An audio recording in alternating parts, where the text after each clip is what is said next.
আসসালামু আলাইকুম, কেমন আছেন সবাই? আমাদের আড়াই হাজার বাজারে ভিক্ষুকদেরকে নিয়ে বলতে গেলে অনেক কিছুই মনে আসে, কিন্তু যারা আড়াই হাজার বাজারের দোকানদার কিংবা প্রতিনিয়ত বাজার ঘাটে থাকেন বা আসেন তাদের জন্য এটা নতুন কিছু নয়। তেমনিভাবে প্রতিদিনের নিয়ে আজকেও একজন ভিক্ষুক আমার দোকানে আসলে আমি তাকে প্রথমত ৫ টাকার একটা নোট দিই। তিনি বলেন যে ৫ টাকা নাকি নিবেন। আমাদের এখানে প্রতিনিয়ত অনেক ভিক্ষুক আসার কারণে আমরা সচরাচর ২ টাকা ১ টাকাও দিয়ে থাকি, আর ওনাকে আমি ৫ টাকা দিলাম মুরব্বী হিসাবে, উনি নিতে চাইলেন না। পরে আমি রাগ হয়ে বললাম যে তাহলে আপনাকে কত দেওয়া লাগবে, আমার পকেটে তো ভাঙতি নাই। তেমনি আমি পকেটে হাত দিয়ে পকেট থেকে ১,০০০ টাকার একটা নোট বার করলাম। ওই নোটটা উনি দেখে সাথে সাথে দাঁড়ানো থেকে বসে পড়লেন এবং বলতে লাগলেন যে ঠিক আছে, আমাকে ১,০০০ টাকা নোটটাই দেন, আমি আপনাকে ভাঙতি করে দিচ্ছি। এরপর ঘটলো আসল ঘটনা। এই যে দেখুন, আমি ভিডিওতে আপনাকে দেখানোর চেষ্টা করেছি। উনি প্রায় না হলেও ১০,০০০ টাকার মতো হবে ওনার খুঁতিতে উনি বাড়ি করলেন এবং প্রত্যেকটাই ছিল ৫০০ টাকার নোট। উনি আমাকে ১,০০০ টাকা নিয়ে দুইটা ৫০০ টাকার নোট দিলেন। এরপর আমি বললাম যে এখন আমি তাহলে ৫০০ টাকার নোট কিভাবে ভাঙতি করবো। উনি এটার উত্তর না দিয়ে কিছুক্ষণ পর আমাকে আবার বললেন আপনি আমাকে আরেকটা ১,০০০ টাকার নোট দেন। আমি বললাম কেন?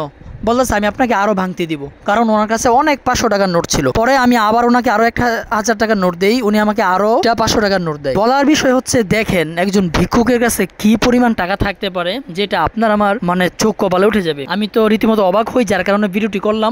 আসলে হয়তো ভিডিওটি করায় মাইন্ড করতে পারেন, কিন্তু বাস্তবতা তুলে ধরার জন্য ভিডিওটি আমি করেছি। দেখুন অবস্থাটা। অনেকে বলবেন এটা একটা স্বাভাবিক ব্যাপার, ভিডিও করার কি আছে, কিন্তু হ্যাঁ, ভিডিও করার অনেক কিছু আছে। আমরা যারা বাজারে থাকি বা দোকানে থাকেন অনেকে জানেন প্রতিনিয়ত কম পক্ষে ১০ থেকে ১৫ জন ভিক্ষুক কিন্তু আড়াই হাজার বাজারে আসে। তাদেরকে ১ টাকা ২ টাকা করে দিলেও দৈনিক ৩০ টাকা ৫০ টাকা দিতে হয়, এরকম অবস্থা।